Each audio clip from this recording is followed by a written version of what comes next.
So, welcome to our cabinet meeting, and every member of my cabinet is working tirelessly to defeat the invisible enemy that should have never happened to our country, should have never happened to the world. It's a disgrace. Could have been stopped at the source, but they decided not to do that. But we're going to safely reopen our country and our economy, and it's happening very rapidly. And it's happening, interestingly, when numbers are actually going down. You look at Florida, the state of Florida, did a great job.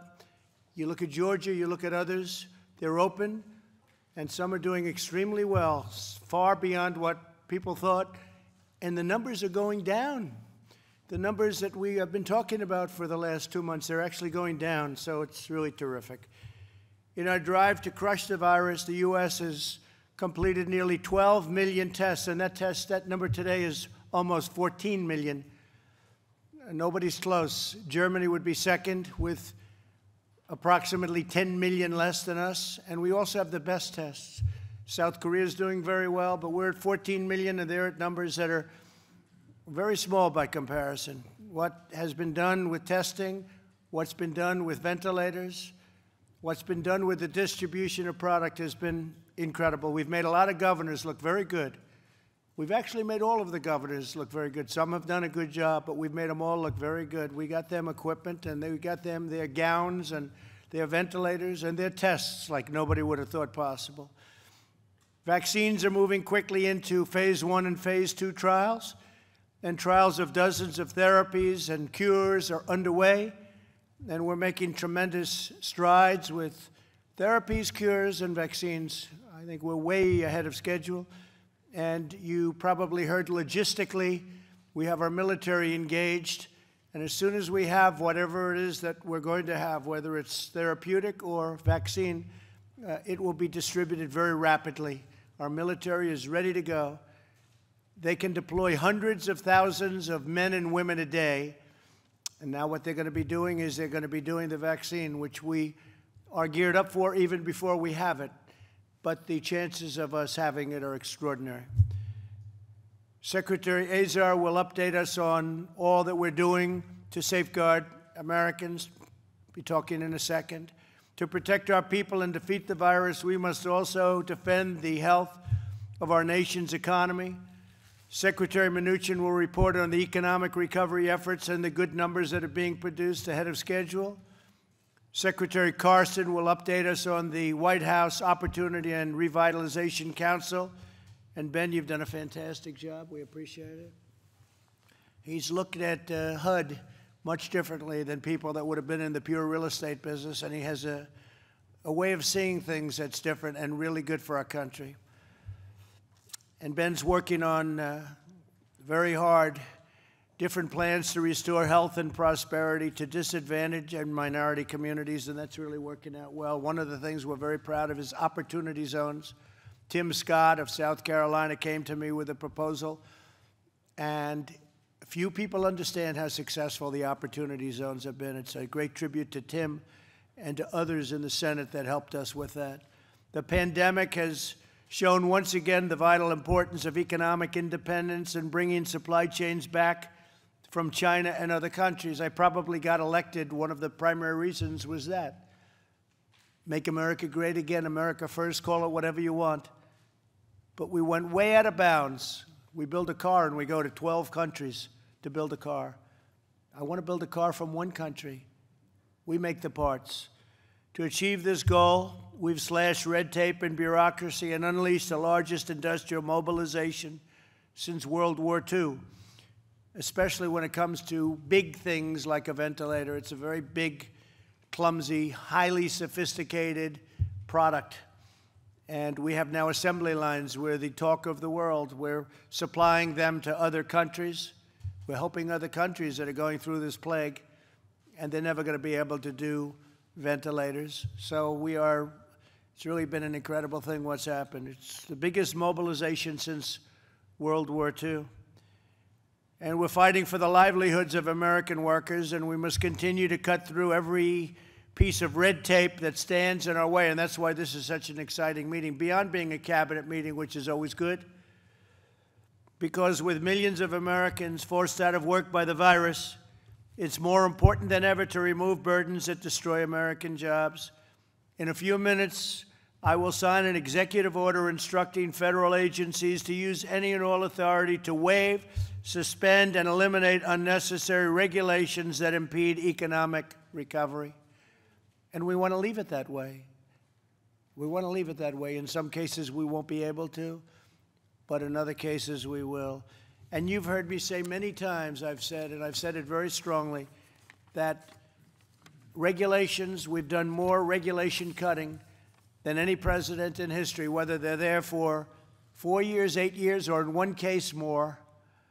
We've done more regulation cutting. I don't mean just in a year or 2 years. I mean in the 3.5 years that we've been here, we've cut far more regulations by a factor of a lot than any other administration, any other presidency. So that's really something. I'm directing agencies to review the hundreds of regulations we've already suspended in response to the virus and make these suspensions permanent where possible. I'm also instructing agencies to use the emergency authorities to speed up regulation cuts or new rules that will create jobs and prosperity and get rid of unnecessary rules and regulations. We had cases where it would take 20 years to build a highway. You'd have to go through various agencies to get the same permit. I lived with it in the private sector, so I know it better than anybody, where you go years and years and years to build a simple roadway or a simple building, and it would end up costing an absolute fortune, many, many times what it should cost. And it would take years before you could even seek final approval, 5 years, 7 years, 20 years, 21 years, a certain highway built recently, a small highway. I would call it a road, 21 years to get it approved. And then by the time they get it approved, it costs 100 times more in some numbers that you wouldn't even believe. We're getting rid of all of that. We're down now on roads, working with Elaine and Department of Transportation. We're down to a 2-year period. We want to see if we can do better. We have roads in there for 18, 17, 20, 21 years, over the years. I'm not blaming Elaine for that. I'm just saying over the years there have been roads that have gone through a process for many years, roads and highways. So we're going to be getting it down to a year. And maybe it's not going to get passed for environmental reasons or safety reasons, but we're going to know quickly. But if it does pass, it's going to happen fast. Acting OMB director, soon to be permanent director. Where's Russ? Did you hear what I said? Soon to be permanent director. Okay, that's a big statement. Some people would say that's big news. He's done a fantastic job, so congratulations. Well, we have to get him to approve, but we'll give you a congratulations just prior to approval, right? So you're doing great. Thank you very much. So Acting OMB Director Russ Vaught will present details on this effort, and we'll go into that. So Russ has done a great job on exactly what he used to come into my office and he'd say, I think we can cut a lot of different things in terms of regulation. And Russ, I think also, very importantly, we'll have a better product. It's actually going to give us a better result. And we're adhering to the environmental impact studies and all of the other things we have to do to get these permits. So Russ Vaught, thank you very much. I want to once again thank every member of the Cabinet for your commitment to helping our nation reopen, to recover and rebuild. I'd like to now ask a man who's done a fantastic job as the head of the task force. He's worked literally, I think literally 24 hours a day sometimes to make sure everything's gone well. Today we had a really great article by Rich Lowry who talked about the tremendous job that we've done in terms of the task force, in terms of the coronavirus and getting things going and getting people what they need, whether it's ventilators, testing, or many other things. And I appreciated that article very much because there's been a very false narrative. People have no idea what an incredible job the people in federal government have done, and that includes generals and admirals and lots of others. So I want to thank Mike Pence for the great job you've done, Mike, and please say a few words. Mr. President, and I think everyone around this cabinet. knows that from the first day of this administration, you've made it clear that you have no higher priority than the safety and security of the American people. In January, when you took the unprecedented action of suspending all travel from China, before there was a single case of community transmission in the United States, it is inarguable, Mr. President, that your decision bought us a critical amount of time to stand up a national response all across this country. At the same time, in January, you stood up the White House coronavirus task force, and over the course of February, you began to suspend more travel, establish screening at more than 11 airports around the United States, again with the priority of protecting the health and safety of the American people. And from the first day, Mr. President, that you asked me to lead the White House coronavirus task force, we have focused on the health of the American people. It would be on March 15th at your direction that we released the White House coronavirus guidelines for America. We asked a lot of the American people, and the American people responded. 15 days would become 45 days, and in that time, it was our objective, Mr. President, as you made clear, to save lives, to slow the spread, to flatten the curve. And because of what the American people did, because of the direction that you gave, and all of the dedicated members at HHS and FEMA and all of those around this table who served on the task force, because of the partnership that you forged with every governor of both political parties across the country, we've made great progress. That being said, Mr. President, I know that you believe, as we all do, that one life lost is too many. And we grieve today for the loss of more than 90,000 Americans to the coronavirus. But at a time like this, the first cabinet meeting that we have had since the advent of this epidemic, it's important to remember that when we asked the American people to make all of those sacrifices, the estimates before you were that if we did nothing, we could lose between 1 million and 2.2 million American lives. And in fact, even by taking the steps that we took, the estimates were still clear that even if we flattened the curve, that we could still lose 100,000 to 240,000 Americans. And so while we grieve the loss of those more than 90,000 Americans and their families are on our hearts today, we recognize the progress that we have made. Among the progress that we made, Mr. President, in flattening the curve and slowing the spread was preserving, as you directed, the capacity of our healthcare system. One of the great concerns that we had early on was that our healthcare system, our hospitals, would be overwhelmed by the coronavirus. That did not occur, Mr. President. Truth is, as you've reflected many times, because of the ingenuity of the American people, because of our partnership with states, because of a great logistics team that worked with the task force, no American who has needed a ventilator was ever denied a ventilator in the United States. It is an extraordinary accomplishment. And the report that I received today is that the national stockpile now has more than 15,000 ventilators. And because of the public-private partnerships that you've forged, we'll actually see American companies manufacture more than 110,000 ventilators in 100 days. Over 13 billion supplies and critical PPE were also delivered to doctors and nurses and first responders and to Americans on the front lines of this pandemic. And on the subject of testing, Mr. President, when you tapped me to lead this task force, we had fully done, under the old system of public labs, we had fully done only 8,400 coronavirus tests at the end of February.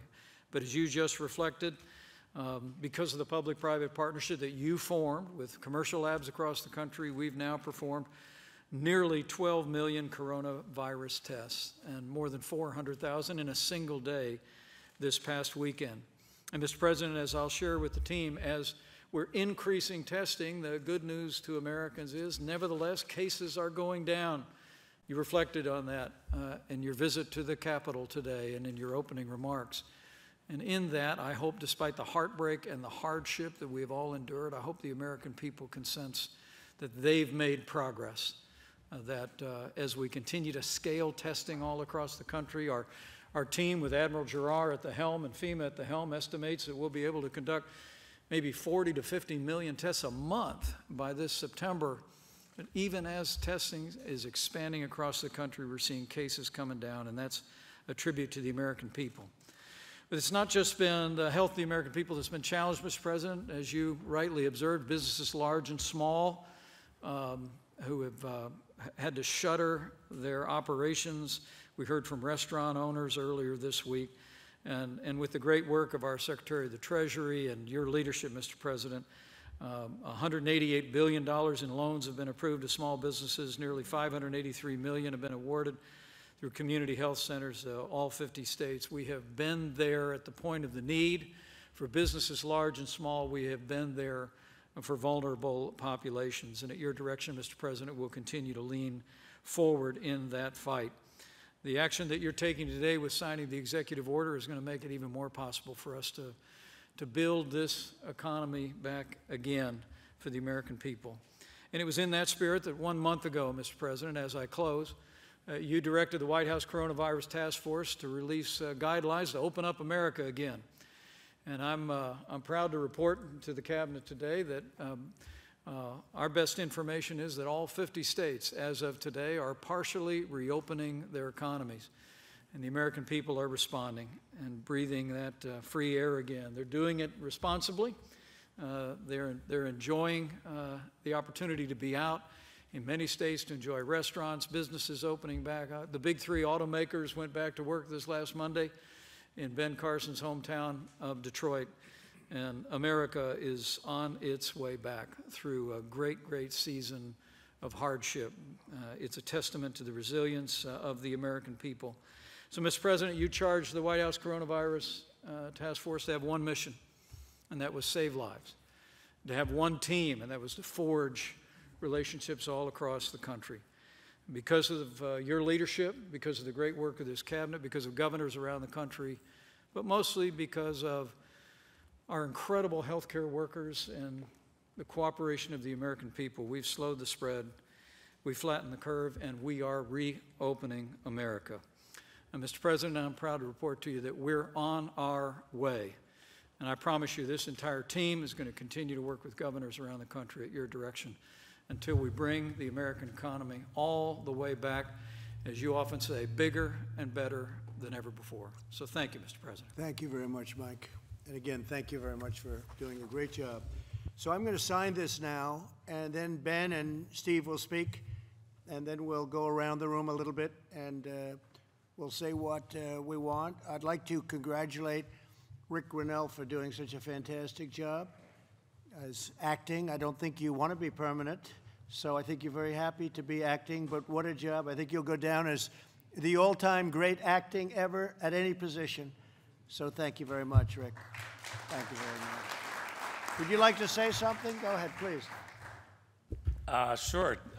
I would just say greetings from an Intel community that is very interested in providing policymakers, everybody around this table, with raw intelligence that is not politicized in any possible way. And I have to tell you, Mr. President, that I have heard from hundreds of members of the current Intel community who are extremely pleased with transparency of their work. And that's what they're shooting for. That's what they want to provide to policymakers, is information that is not politicized by politicians in any way on any side of the aisle, but to be able to protect their intelligence estimates. We all know that they're estimates, and they are proud to give them when not manipulated by others. Well, we appreciate your great work. Thank you, Rick, very much. Thank you, sir. I'm going to sign this now, and so this is regulations are going to be cut, and the potential is that you're going to find regulations that nobody has ever thought of before, because you're going to be doing it yourselves, and this gives you great authority to cut regulations. So we've already had the record by a lot. It's not even close, but you'll have a chance to cut regulations. When I look at EPA sitting here, and I look at the veterans sitting here, and I look at all of the different people, Homeland Security, Chad, I look at all of the great talent around this table. You'll have a right to do something that nobody would ever have thought you would have the right to do that. And so I just want you to go to town and do it right, do it proper, make sure everything is safe, and make sure it's environmentally good for those of you that are in that category. But it's very, very important. Elaine, you can do things that nobody would believe in your department, Department of Transportation. So good luck, and I'm signing this. It gives you tremendous power to cut regulation.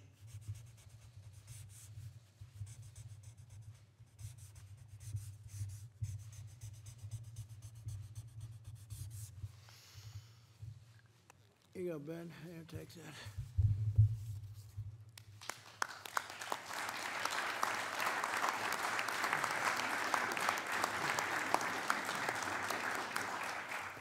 Okay, Ben, would you like to say something, please? Yes, sir. Thank you, Mr. President. And a big thank you to all the cabinet members. Almost everybody has been deeply involved in the refocusing of the Opportunity and Revitalization Council. And Jared and Christian and Brooke also big help. Just as was done during the Greatest Generation, many sectors of our society are being reconfigured to meet the singular goal of winning our war against this invisible enemy. Companies that made bedding linen are now making masks, and plants that produce vehicles are now producing ventilators. I worked at some of those plants growing up in Detroit. And now the White House Opportunity and Revitalization Council, which was formed by you to help long-forgotten communities achieve economic opportunity, will refocus and expand to help America's hardest-hit communities and achieve economic recovery, overcome health disparities, and thrive through educational advancement. Education being the ticket. It doesn't matter where you came from, you get a good education, you can write your own ticket. Since your historic Tax Cuts and Job Act, billions of dollars from the private sector have been invested in these designated opportunity zones, which are home to nearly 35 million people. Through this initiative, we've fostered partnerships between people who seldom sit down together. We're talking about business leaders, community leaders, faith-based leaders, housing advocates, investors, builders, state and local and federal officials. The Revitalization Council, which I have the privilege to chair, alongside our Executive Director, Scott Turner, who's here in this room somewhere. Oh, there he is over there. Okay. Has played a big role in the success, identifying more than 270 different federal actions to support and increase investment in opportunity zones through things like grant preference points, loan qualifications, reduced fees, eligibility criteria modifications, and a number of other incentives. And at your direction, we're now taking our considerable capacity to discover opportunity and drive recovery in disadvantaged and minority communities that are disproportionately affected by COVID-19.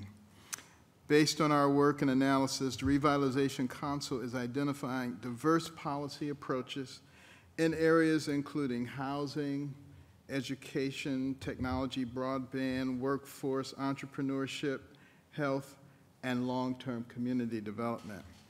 And under your leadership, this administration has shined a light on the forgotten men and women whose job prospects and health disparities are often hidden in the shadows. Mr. President, you've been a champion for all Americans, especially our low-income and minority communities. And we're committed to continuing your work, not only to restore, but to advance the historic gains and prosperity many enjoyed before this global epidemic. Your council will not only continue its focus to bring more jobs and better jobs, but it will also expand to better fortify public health services that will improve medical and social health outcomes and uplift our most distressed communities. The American people will come out the other side of this crisis stronger and more determined than ever. Thanks to the authority you have vested in the Revitalization Council, we will leverage these powers to heal America's hardest hit communities and return to prosperity, as safely and swiftly as possible. And thank you for not giving in to the naysayers and to the people who use fear to control people, and instead giving people hope, not with just your words, but with your actions. Thank you. Well, thank you very much, Ben. You know, I had a run against him, and he was very tough. And he was even tougher when he'd run onto a stage holding a Bible up in the air. That was tough. I said, that's tough to beat. But I said, if I'm ever so lucky, I have to get him in the administration. So that's what happened, and you've done a great job. Thank you very much. Steve, where are we, and what are we doing? Thank you, Mr. President. So I'm pleased to report your administration has been hard at work implementing the CARES Act. We've really made incredible progress over the last month, working on putting over $3 trillion into the economy. Unprecedented amount of support for American business and American workers. And I just want to highlight a few of the things. Working with SBA, we were able to develop the Paycheck Protection Program from scratch. That's now impacted over 4.3 million companies, impacting over 50 million workers, $513 billion, having 5,500 lenders working. And we are extremely pleased that we have increased the number of CDFIs and minority lenders and fintech lenders, now making sure we get this across the country with an average loan size of $118,000. So this program is really impacting American workers. Working with the Federal Reserve, I have approved 9 special facilities totaling about $2.5 trillion. That's about half of our capacity. And in particular, I'd just like to highlight the Main Street Lending Program, which is for small and mid-market companies, will be up and running by the end of this month. And then I would just comment on the economic impact payments, Mr. President, have really had a big impact. We've delivered over $239 billion to 141 million Americans. And I want to highlight, we couldn't be more pleased. 114 million of those we did direct deposit into people's accounts. We did 27 million checks. And Mr. President, we now have developed debit cards. So in an effort to expedite money to people even quicker in a very safe way, I'm pleased to show you what a debit card looks like with your name on it, Mr. President. Now, there's no money for you on it. This is a blank debit card, but I want you to see what many Americans will now get so that we could get their money to them even quicker. And going forward, we think debit cards are a safe and secure way of delivering refunds. So Do I sign the letter again or not? The next time we send money, you'll get to send another letter. All right, thank you, Steve. Steve's had a great career. He had a great educational career, a tremendous student, and went on to very, very tremendous business success. And all of that experience was necessary for what you're doing, right? But there's nobody better with money and controlling money and handling money, so I want to thank you very much. Thank you. Alex, please say a few words. Well, thank you, Mr. President. You know, your top priority has always been the health, safety, and well-being of the American people as we've been going through this pandemic, and that's been our priority throughout this crisis. We've got to get life back to normal, and we've got to restart the roaring Trump economy, and we have the tools to do that. The right mindset for reopening is not about balancing health versus the economy. It's actually about balancing health versus health. By one estimate, the virus-induced recession will see an extra 65,000 deaths from suicide, drug overdose, alcohol abuse in the coming years, possibly even more. States are seeing a decline in the reporting of child maltreatment because kids aren't at school. They're not seeing doctors and teachers who would otherwise report maltreatment in the home environment, and so it goes unaddressed. Mammograms are down 87%. Colonoscopies are down 90%. Approximately 1.7 million new cancer cases are diagnosed per year in our country, and if we're seeing an 80% drop in cancer cases identified, we could already have 300,000 or more undiagnosed cancer cases as a result of this crisis.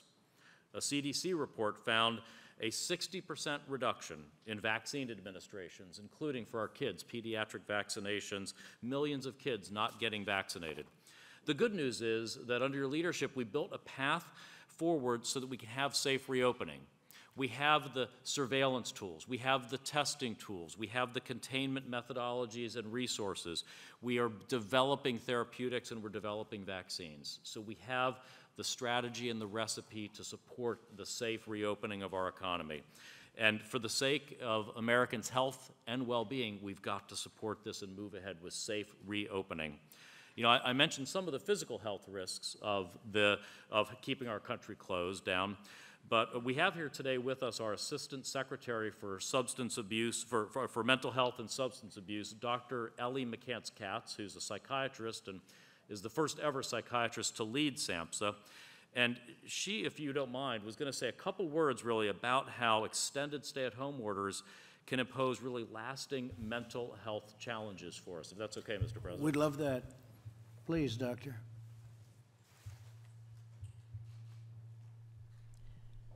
Mr. President, Vice President Pence, members of the Cabinet, and colleagues. Turn it on. As I've listened to states and communities struggle with mental illness issues that have arisen as a result of the virus, I wanted to ensure that governors yesterday heard these concerns from a medical perspective. As my physician colleagues on the task force have been careful to rightly note, their perspective and advice centers on one aspect of the pandemic, virus containment. However, even medically, it is not the sole perspective. I felt that it was important to offer the governors a different, albeit equally important, medical perspective. As such, I made the following remarks. It is my privilege to serve as the Assistant Secretary for Mental Health and Substance Use, but today, I really speak to you more as a psychiatrist who also happens to hold a PhD in infectious disease epidemiology. Never did I imagine the nation would be experiencing the coinciding of mental health issues and infectious disease that my training addressed. The research literature is clear on the effects of quarantine and stay-at-home practices on mental health. We know that the longer the duration of these orders, the greater the intensity of the mental health problems experienced. We also know that these symptoms persist for years to come, even once quarantine is lifted. The data tell us that when the lives of adults, children, and families are drastically changed for extended lengths of time, for many, anxiety, depression, and stress disorders will become manifest and will persist. These are real health conditions with potentially long-lasting consequences that must be taken seriously. To put all of this in perspective, I believe it is important to point out that pre-pandemic, we lose 120,000 lives a year to drug overdose and suicide. How many more lives are we willing to sacrifice in the name of containing the virus? When we look at strategies to reopen, as a medical doctor, I ask that you take into account whole health, not just one narrow aspect of physical health. We continually ask ourselves what the health costs and risks may be of reopening, but I ask what might they be of not reopening, or reopening in such a restrictive way that American lives are not restored. Of course, containing the effects of coronavirus are critically important, but so too is preventing suicide. So too is keeping a person from being terrified to ever leave their home. So too is protecting the mental health of our nation's young people. I ask you to remember that not every home is a safe home. Not every individual can withstand the trauma of not seeing or interacting physically with loved ones. Not every parent can survive the mental anguish of not being able to feed their children because of lost employment. Not every child can exist in a healthy way without the structure and support of school.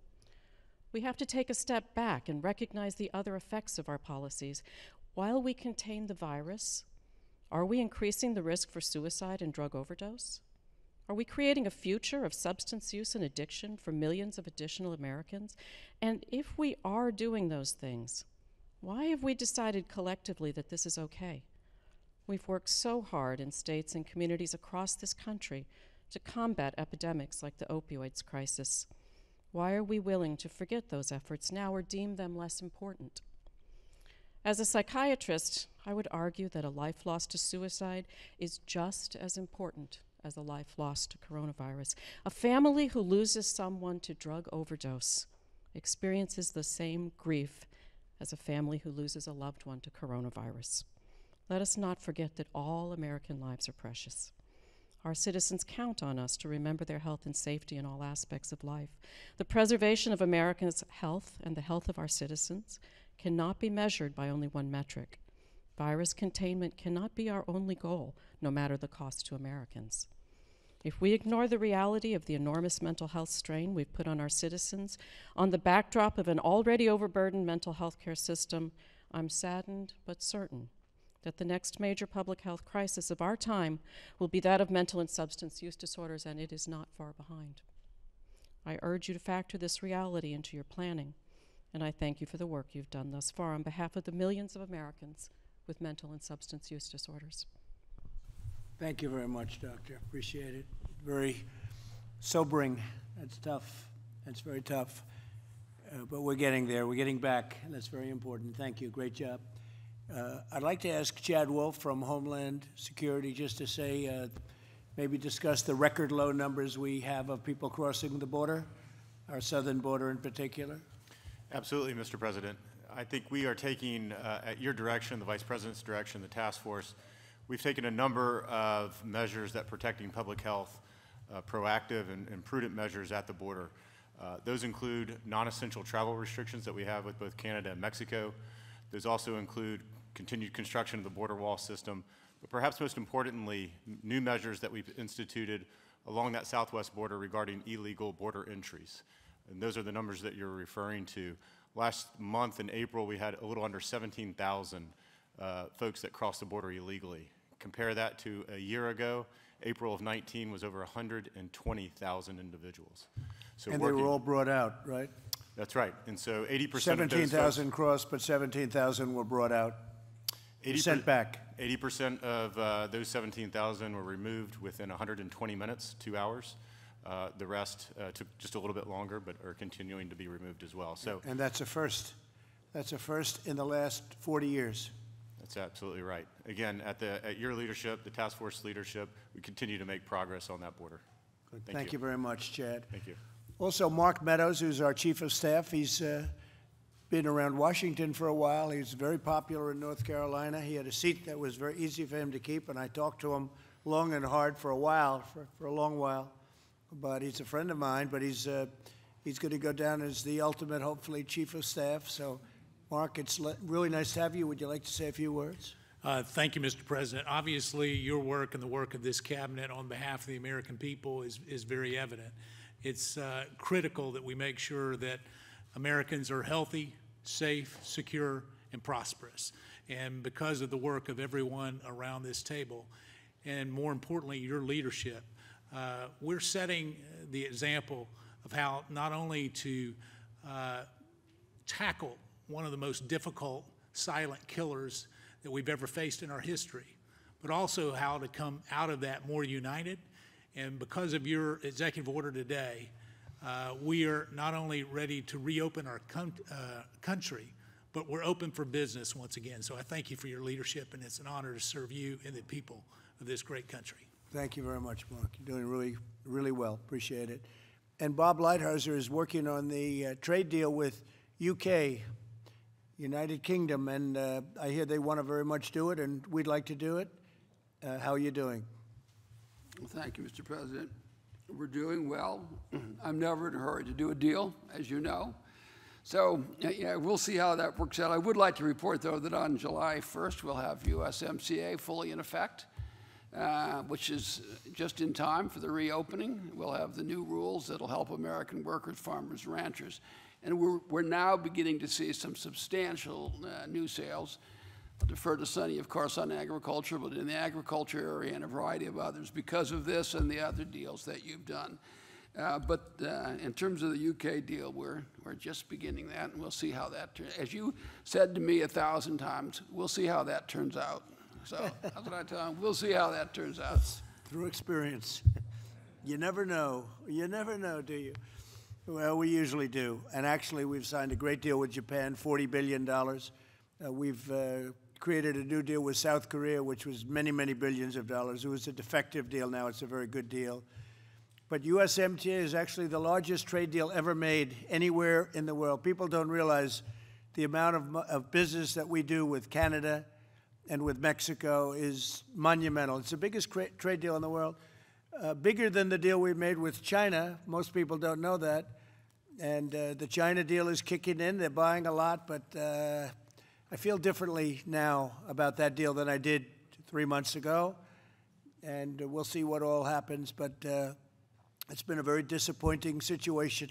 Very disappointing thing happened with China because the plague flowed in, and that wasn't supposed to happen, and it could have been stopped. So I want to thank you very much, Bob. You're doing really a fantastic deal. You have a lot of records, and one of the people I wanted to get when I was elected was Bob Lighthizer, because he had the record and really had the reputation as being the best trade negotiator anywhere in the world that everybody respected. He was the authority. So I got him, and you've lived up to your reputation. Now let's see if you can exceed it. Because you have plenty of work to do. How is it going with UK? It's going to take 4 years, 4 more years to do it. I know. That's all. Well, That's the first thing Boris did when fortunately he was better, because he's a great guy, Boris Johnson, Prime Minister, he called me and he wanted to talk about the trade deal. How's it going? That was his first words to me. How's the trade deal going? I said, how are you feeling? So it was really something, but great job. And Mike Pompeo has done a fantastic job at State, and he's been doing a lot of traveling, working hard. Anything to say, Mike? So I'll just add that in the course of this, we've brought 93,000 Americans back home who were stuck because travel had ceased.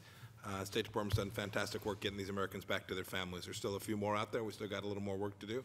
And we're working to make sure that the global economy gets back on its feet, too. So along with Department of Homeland Security, Department of Transportation, trying to make sure that we've got all the processes in place so people can travel again in the way that they did before this virus hit this entire world. Good, Mike. Thanks. Great job. I'd like to maybe ask Scott Turner to finish. He's somebody who's young and strong and powerful, and he's done an incredible job with opportunity zones and other things, and maybe you could finish it off. And we could take a couple of questions from the media if you'd like. But, Scott, make the media so crazed that they say, boy, are they doing a great job. Well, thank you, Mr. President. Can y'all hear me? Is this okay? Thank you, Mr. President, for your leadership, and Secretary Carson and Mr. Vice President, thank you all. And, you know, I was sitting here listening to all the remarks and what's going on, and I'm very encouraged. And I was reminded of my time from playing Pee Wee football all the way to the NFL. And one of the greatest times that we had was the huddle. The last time I was with you all was last summer. We had traveled to 21 cities in 12 weeks, and y'all encouraged me greatly. And so we finished by traveling to over 60 cities with the Opportunity Zone and the Council. And much fruit came about in America because of the White House Opportunity and Revitalization Council. And many of you, your staff members and your teams from your agencies have been tremendous. And it has been a great team effort. Not one man, not one person. It's been a great team that's brought much fruit because of opportunity zones in America to the people inside of distressed communities. And I'm so humbled by that. But we have a lot of work to do. Our resolve is still the same. Our spirit is the same. Our fortitude is even stronger. The president has refocused the council, so our vision is broader. And because of that, we will not quit. And I want to thank all of you for your leadership. Thank you for your vision. Thank you for your encouragement. But back to the huddle. In the huddle, it was a time to refocus. It was a time to reset and to encourage one another. I know you got beat on that play, but you won't get beat on the next one. And we have your back. We were a team. The enemy was on the other side of the ball. In America, we are a team. The enemy is COVID. And I want to remind everybody in the room and everybody listening in America, we're all one team. This is the huddle today. We're encouraging each other.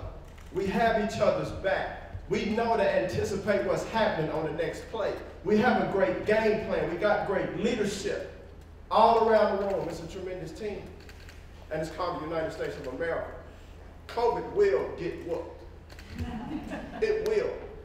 But it's going to take all of us And I say that, Mr. President, because this is a blessing to me to be in this home.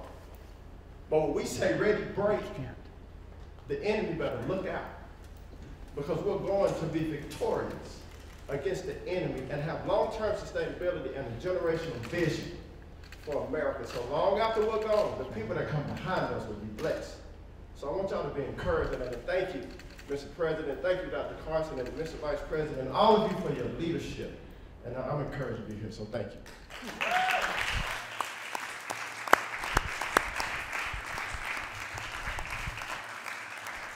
So, you know, we have a couple of seats available, congressional seats, where I'm not overly impressed with the candidate.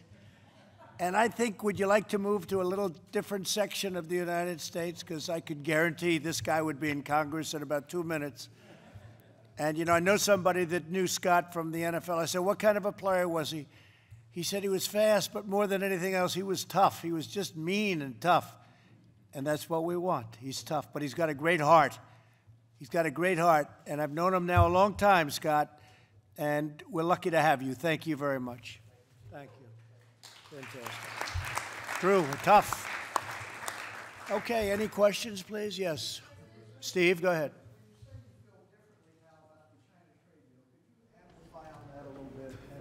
No, it just seems to mean less to me because, you know, we did this great deal with China.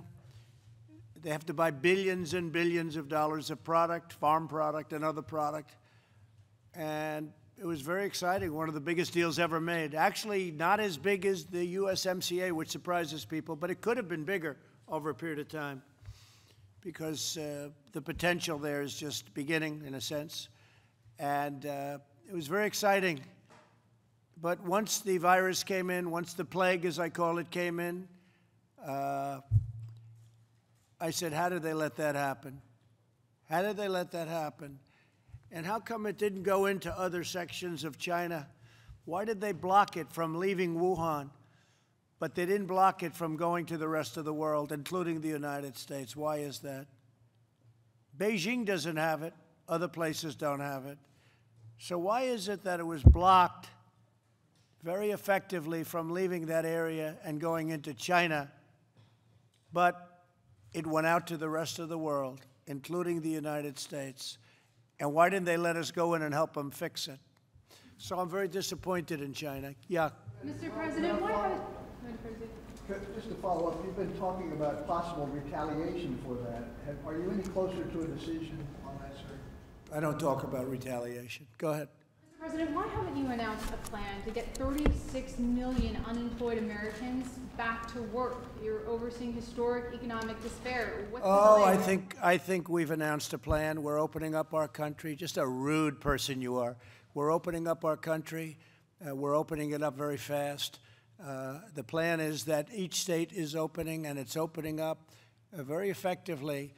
And when you see the numbers, I think even you will be impressed, which is pretty hard to impress you. Yeah, go ahead, please.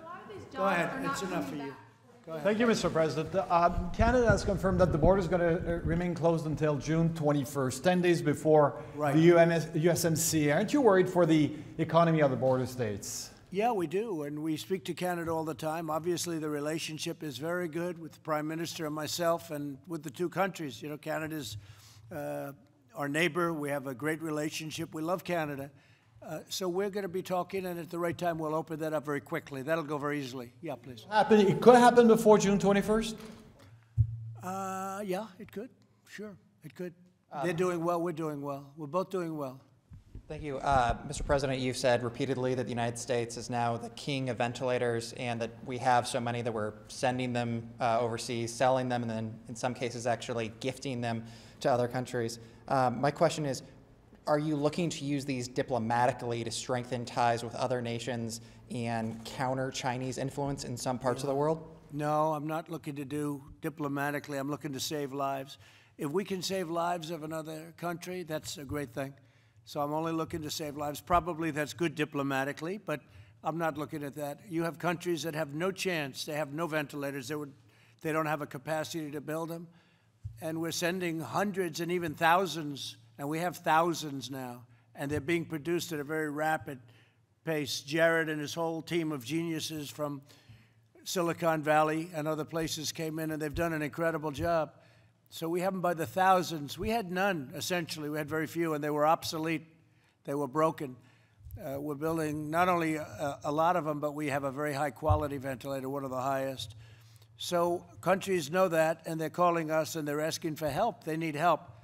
So I only think in terms of saving lives. The country, we've gotten some very unusual calls from people that normally wouldn't be calling us too easily, asking for help. You know, you can get swabs, and you can get gowns, and you can get a lot of things, but getting ventilators is very tough, very, very tough, because it's a very complex machine, very expensive machine. So we've done a very good job, and probably it does help diplomatically, but we do it for helping people's lives, save lives. Yes, please, please. Mr. President, yeah. So Ford Motor Company has previously required visitors to wear masks when they visit their facilities. Do you plan to wear one when you go there on Thursday? I don't know. I haven't even thought of it. It depends. I mean, you know, in certain areas I would, in certain areas I don't. But I will certainly look at it. It depends on what situation. Am I standing right next to everybody, or am I spread out? And also, you look, you know, is something a hospital? Is it a ward?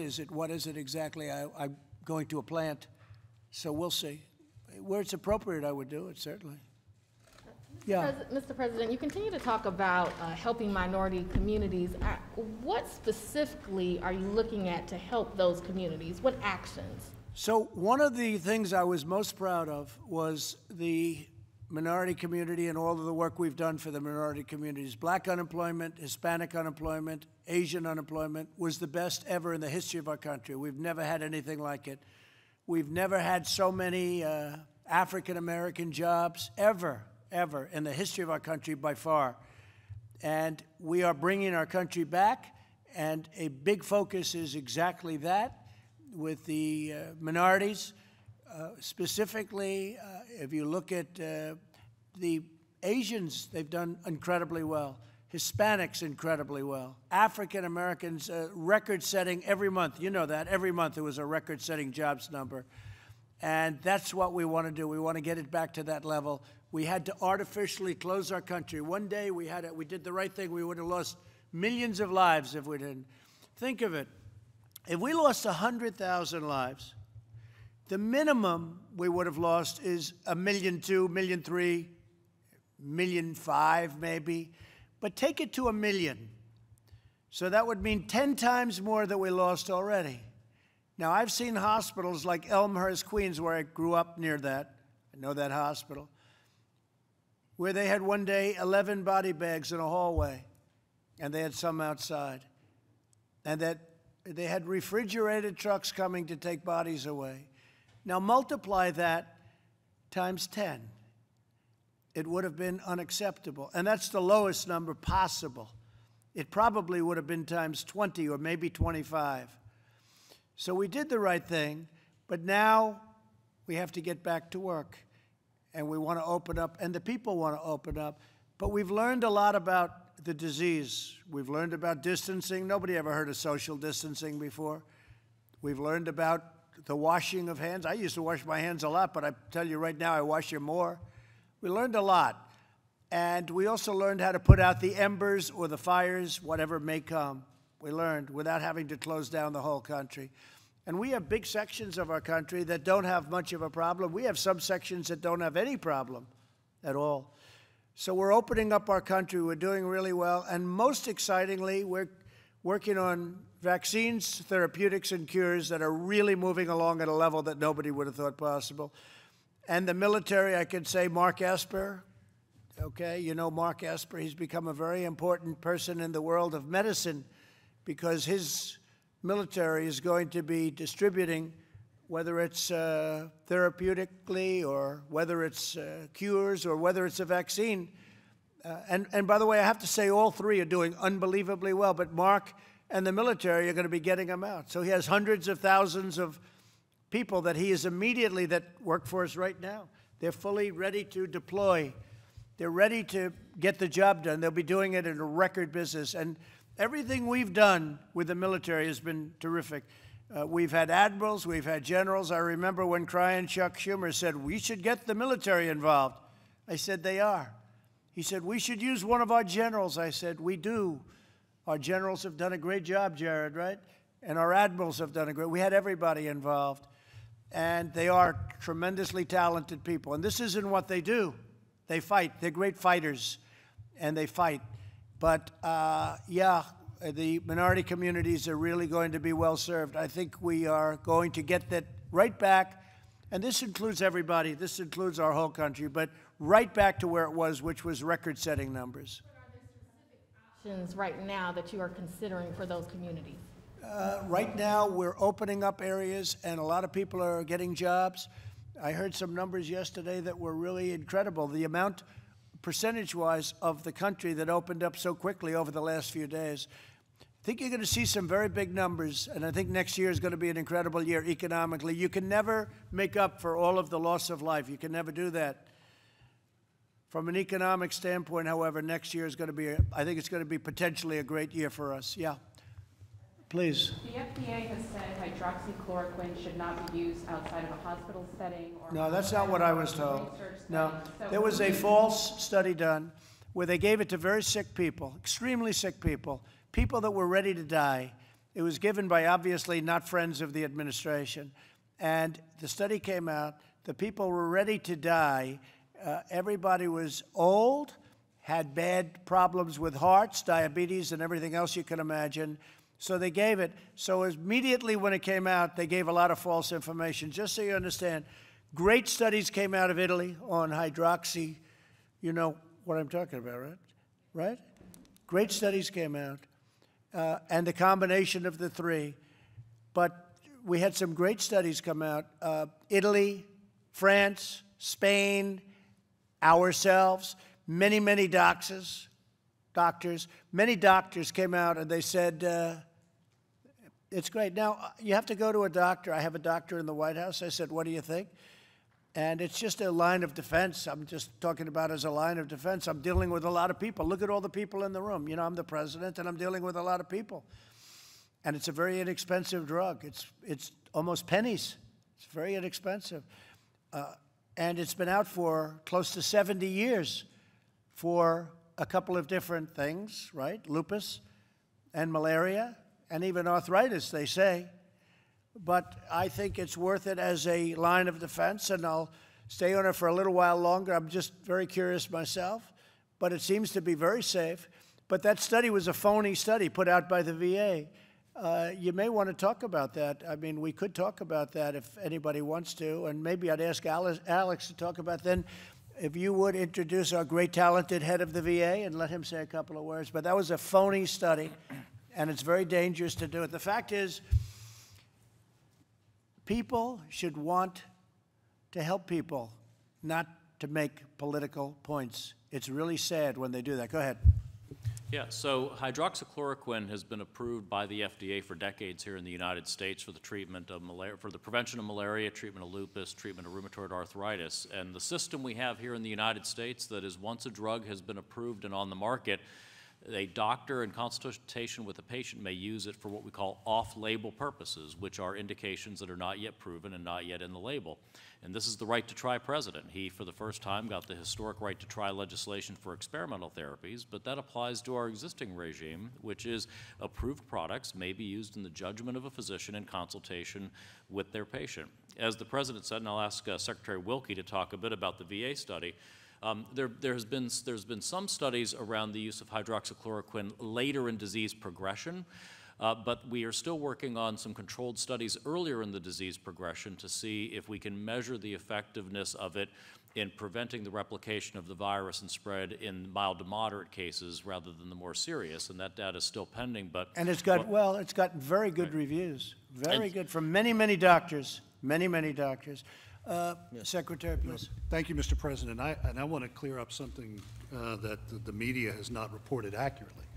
That was not a VA study. Can you hear him? Because I think it's important. You asked the question. Yeah, that was you not. Want to listen? Because I don't even think you're listening. Yeah. Go ahead. Why don't you listen to him? That was not a VA study. Researchers took VA numbers, and they did not clinically review them. They were not peer reviewed. They did not even look at what the president just mentioned, the various comorbidities that the patients who were referenced in that study had. I also want to echo what the Secretary of HHS said. The instructions I received from the president were very clear, and that was to preserve and protect life. Those of us who've had a military life, some of us around this table, we've been taking this drug for years. As the president mentioned, the Department of Defense and VA have been using it for 65 years. On any given day, VA uses 42,000 doses of this drug. And what we did when this virus first hit us was to use every means necessary to help preserve life. We believed that the Congress was right, and the president signed legislation to protect life, the right to try. And we did this in consultation not only with the families of those veterans, but we did this in consultation with our doctors under FDA guidelines. So I want to knock down the phony story that this is somehow the VA going back on what the president told us to do, which was to use every means possible to protect and preserve the lives of our veterans. And I think, as the president mentioned, we've seen in many cases across this country. In fact, I was on the news the day that the governor of New York was asking you for tens of thousands of doses. That's right. We are doing everything we can to protect the lives of our veterans, and this is one of the means that we used. Thank you. Hydroxychloroquine is used by thousands and thousands of frontline workers so that hopefully they don't catch this horrible disease or whatever you want to call it. It is a terrible virus. It's a terrible thing. And a lot of people are taking it. A lot of doctors are taking it. A lot of people swear by it. It's gotten a bad reputation only because I'm promoting it. So I'm obviously a very bad promoter. If anybody else were promoting it, they'd say this is the greatest thing ever. But because of me. So a lot of doctors swear by it. I think we can say that, Mr. Secretary. A lot of doctors think it's great. But the one thing that is true, one way or the other, whether you like it or not, it's been around for 70 years. Unbelievably effective for malaria and for lupus, and probably effective for arthritis. And what has been determined is it doesn't harm you. It's a very powerful drug, I guess, but it doesn't harm you. And so I thought as a frontline defense, possibly it would be good. And I've had no impact from it. I feel the same. I haven't changed. I don't think too much. And at some point, you know, I won't take it. Might be soon, might be a little bit. It doesn't seem to have any impact on me.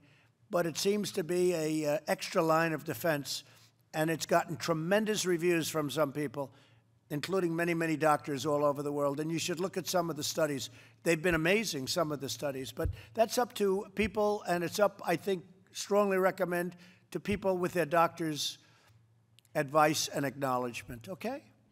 Okay. Cabinet taking that regimen, Mr. President? Say it? Is anyone else in your cabinet taking? I don't know. I don't know. That's a personal thing as to whether or not they want to answer that question. But I think many of them would take it if they felt it was necessary. I also had a case where we had somebody fairly close to me, a very nice young gentleman. He tested positive. And he tested positive. Plus, I deal with Mike a lot, and Mike had somebody very close to him who I also see who tested positive. So I thought, you know, from my standpoint, not a bad time to take it, because we had the combination, the two people. It's two people in a very big building with a lot of people working. But so I thought it would be appropriate, but it has had no impact in terms of me. Okay? Any other question, please?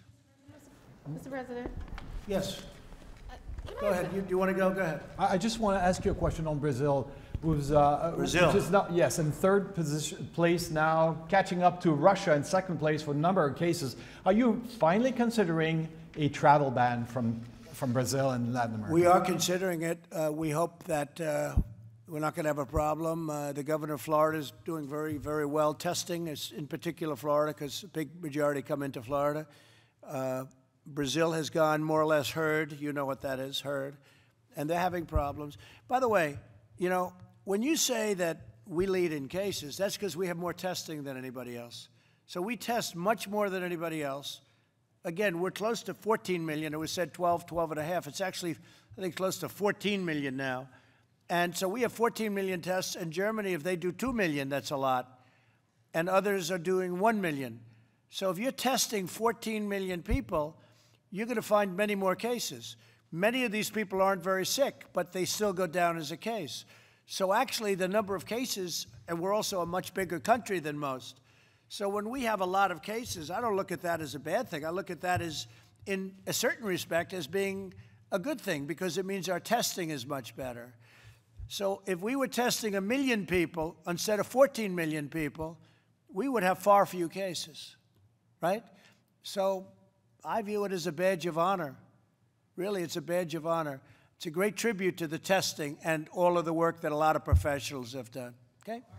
Worried that they're going to bring their cases? Oh, yeah, no, I say, I mean, as to the first part of your question, yeah, sure. I worry about everything. I don't want people coming in here and affecting our people. I don't want people over there sick either. We're helping Brazil with ventilators. We're sending them ventilators, okay? They need ventilators. I'm sending them ventilators. We have so many thousands of them. We're sending them. We're sending a lot of people. No, Brazil is having some trouble. No question about it. Sweden, by the way, you know, I've heard a lot about Sweden and the way they do it. Well, you have Norway, Denmark, Finland, Sweden, that little group of beautiful countries. Well, Sweden took a little different attitude, but Sweden has far more deaths than the other three. You know that, right? Do you know that? Yeah, a lot more death. Many times the deaths. But they did it a different way, and, you know, I understand that too. And as Mike said very well before, there is death on both sides. There's death on both sides. There's death in staying in a shutdown also, and lots of other things. But there's also death. Okay. See, in terms of travel between the United States and Europe, but lifting travel restrictions. I'd love it to open up as soon as it can, but we have to make sure that we're doing well and they're doing well. And in many cases we are. But, you know, we have a very big country. We have some areas that have done incredibly well. We have other areas where the results are, it's tougher. New York and New Jersey are tougher. People don't realize New Jersey is the most dense state. A lot of people don't realize that. The governor's a terrific person. He's very liberal, but that's okay. He's a very liberal guy, but we like him. He's a good man, and he's working very hard. But New Jersey is a very dense area, very, very dense. And I speak to Andrew a lot, Andrew Cuomo a lot. We're working very well together. And, you know, those are the two spots that have really been very heavily hit. A big portion, a big percentage, I don't know what it is. It's a very big percentage. Almost half of our deaths would be to those two. Now, at the same time, the numbers, even in those two places, are coming down. They're coming down very rapidly. And I put out yesterday a statement. Numbers are coming down with the exception of very little, few exceptions. The numbers are coming down all over the United States very rapidly. Very rapidly. It's a beautiful thing to watch. But it's left behind serious death. And it shouldn't have happened. Thank you very much, everybody. Thank you.